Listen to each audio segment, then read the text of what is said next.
The Baton Rouge Bar Association has been a vanguard for the last 90 years in social justice and professionalism for lawyers. Let's take a look at some of the trailblazers and some of the important moments that have occurred in the last 90 years and the people that made it happen to make our Bar Association from what it was to the vibrant Bar Association that it is today. It all began in the 1920s, an age of dramatic social and political change. Baton Rouge was being industrialized due to its strategic location on the river. Huey P. Long was governor, and the U.S. was on the brink of the Great Depression. Amidst these changes occurring across the nation, the 1920s brought forth the reorganization of the Baton Rouge Bar Association. In 1929, Charles Cecil Byrd Jr. was elected president of the Baton Rouge Bar Association. Later in 1934, Frances Leggio Landry was the only woman practicing law in the city and became our first female member. It took 64 more years for our association to elect its first female president, Christine Lipsey, in 1995. In the 1940s, the impact of World War II was being felt around the world. With many of our young being sent off to fight, this was a quiet time in the Baton Rouge Bar Association's history. By the 1950s, our nation and the Baton Rouge Bar Association were back in full swing, due in part to the post-war economic boom. During this time, the Baton Rouge Bar Association Auxiliary was established, and we became the only bar association to sponsor a legal aid program. The Baton Rouge Bar Association received an award of merit from the American Bar Association for being one of the most active and innovative bar associations in the nation, marking the first of many national awards the Baton Rouge Bar Association would receive over the next 60-plus years. Throughout the 1960s, the battle for racial justice roared across the nation. Following the Baton Rouge bus boycott in the fight for civil rights, the Baton Rouge Bar Association admitted its first black member, Johnny Jones Sr.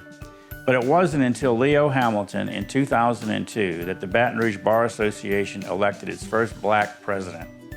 In the 1970s and 80s, the Baton Rouge Bar Association hit many major benchmarks and launched many of the programs that are still around today.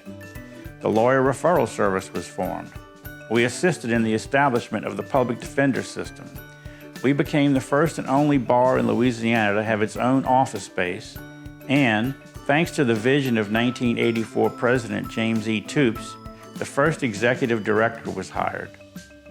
With over 1,000 members, the Baton Rouge Bar Association published the first issue of the Around the Bar magazine, became the first and only bar association to sponsor a pro bono program, created the Baton Rouge Bar Foundation, and held our first bench bar conference.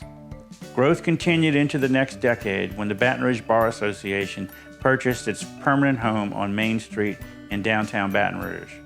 Today, the Baton Rouge Bar Association is 2,500 members strong and continues to expand its member services, programming, and community outreach.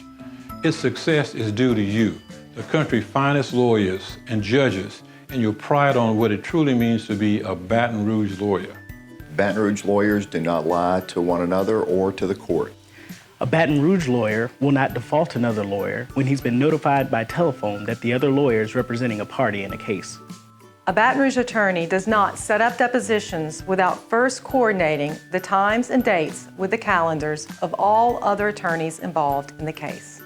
A Baton Rouge lawyer will not file a motion to compel discovery without notifying the other lawyer that he or she plans to do so, and without allowing the offending attorney the opportunity to respond after being so notified. Baton Rouge lawyers do not engage in ex parte communications with the court.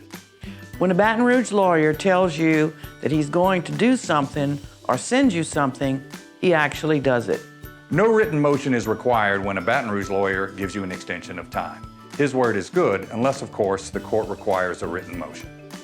Baton Rouge lawyers are considerate to other lawyers, judges, secretaries, law clerks, court reporters, and their staff.